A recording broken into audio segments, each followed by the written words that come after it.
So yeah, I'm going to talk a little bit about Twitter and Delhaize again, but I have a little bit a slightly different point of view, so I hope you're still interested and not already sleeping. Normally you can maximize it. That's fields. And then full screen or presentation mode. Yes. Okay. That's perfect. Okay. So, Twitter strategy for Delhaize.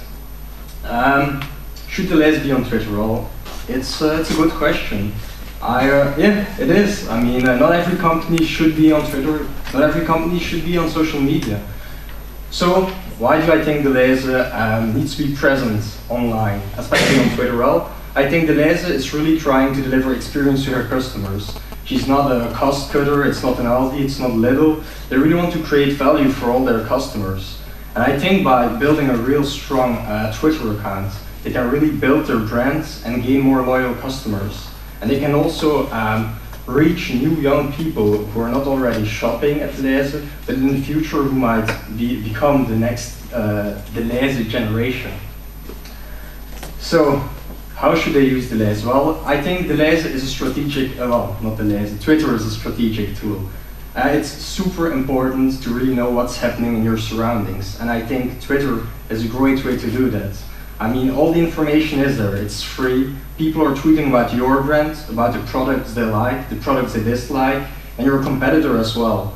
So why not use a software tool, for instance an RSS tool, which searches for strategic topics, for instance hashtag Delhaize, hashtag Carrefour, hashtag something else. I really monitor what's happening in that online space. So when you start monitoring, of course, some people will address you by hashtag Delhaize or directly on your Twitter profile, and then you should respond fast. I mean, Twitter is timely. If you answer, I don't know, 5 hours later, message already gone, people dissatisfied. So be fast. And also definitely try to accelerate the positive, or the neutral. If people just say something about your brand, reply back, they love it, it's great. On the other hand, there will be negative messages too, for sure. You can't ignore that. I really react to those messages as well. And I know it's hard, and for a social media manager, it's really easy to just close your screen and to think nothing's happening, but that's just the wrong attitude. And as for the tone of voice, that's super important as well. Delhaize is a professional company, worldwide reputation, but nevertheless try to find the balance between an open and fun tone of voice and professionalism. So don't be too strict, too professional, because Twitter is about fun, it's about experience, it's fast, it's learning new things, it's not just your average corporate communication tool. So a couple of examples, for instance, Hans Koyen. He bought Swedish meatballs at Delhaize, and he's tweeting about it, and he says something funny about IKEA and Swedish meatballs. And then Delhaize could reply, don't forget to read the manual before you cook.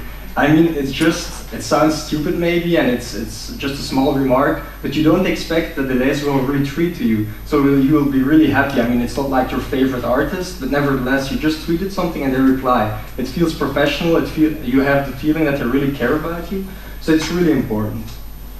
Advertising, that's another issue.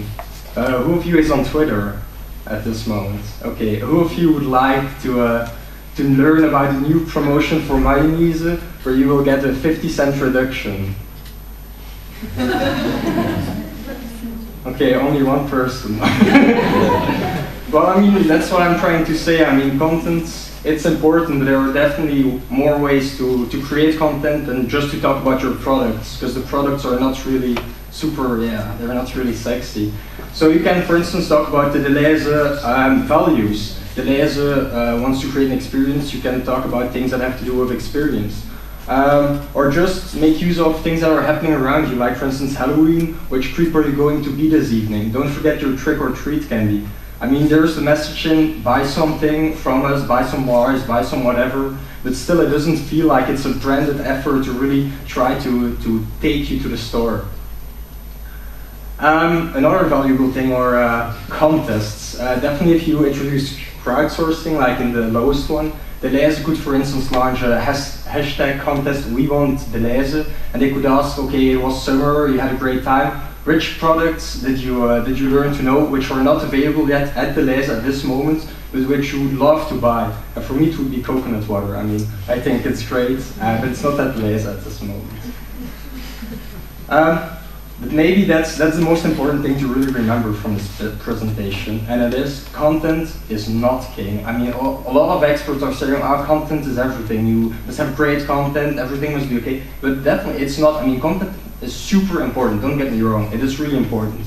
But what is more important is interaction, and content is just one way to really engage people and let them interact. But it's not everything. So, well, that's it. I hope you enjoyed it.